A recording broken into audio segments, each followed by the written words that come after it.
Now I am going to discuss about certain barriers of communication. So these are the barriers that take place when two people try to communicate with one another. So the first one is jargon. So jargon are the special words or expressions used by a profession or group that are difficult for others to understand. So do not use such technical terms so that the other person cannot understand. Next is disabilities. When a person has some kind of disability, like if a person is deaf, if a person is blind, if a person has some kind of speech disorder, so it might create some kind of barriers when two people are trying to communicate with one another. Age is another factor which can act as a barrier in the process of communication because people of different age groups cannot understand each other. Then status or lack of empathy or stereotyping, unclear or incomplete message, distance, lack of time, or poor spelling, inaccurate sentence structure can also act as barriers in the process of communication. Now let us discuss about how to overcome these barriers of communication so that effective communication can take place.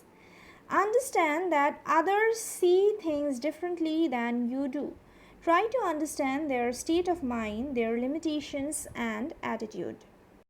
So different people have different opinion, different thoughts.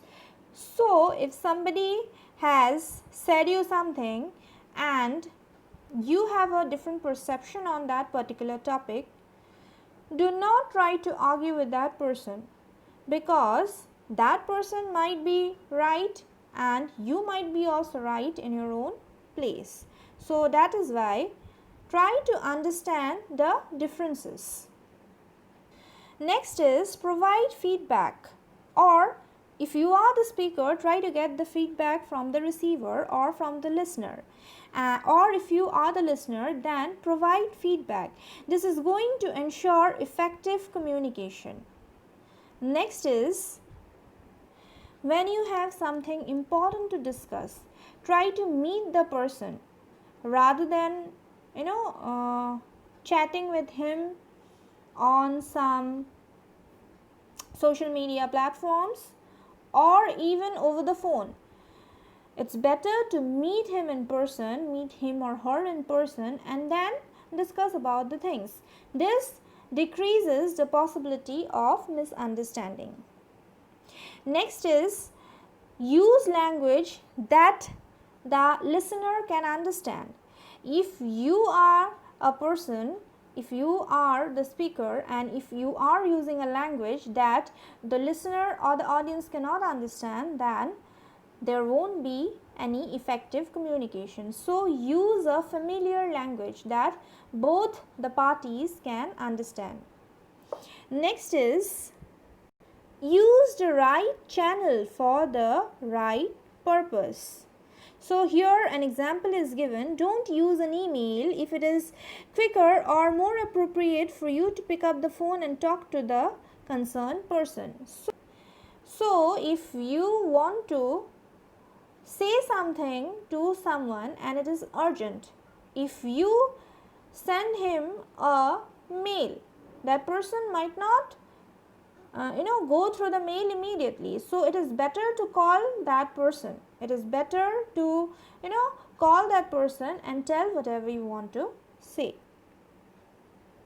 And then be honest when you are talking to someone, when you are trying to converse with someone, when you are communicating with someone. The last but not the least is, make it easy for others to listen to you. Clarity and brevity are the watchwords. So basically, when you are the speaker and if you are not clear, if your words are not clear and if you are going too fast, the listener won't be able to understand you. So you need to be clear, you need to sound clear, you need to be a little slower, and also you need to maintain a good connection with the listener. So these are some of the ways to overcome the barriers of communication. I hope this was helpful. Thank you so much.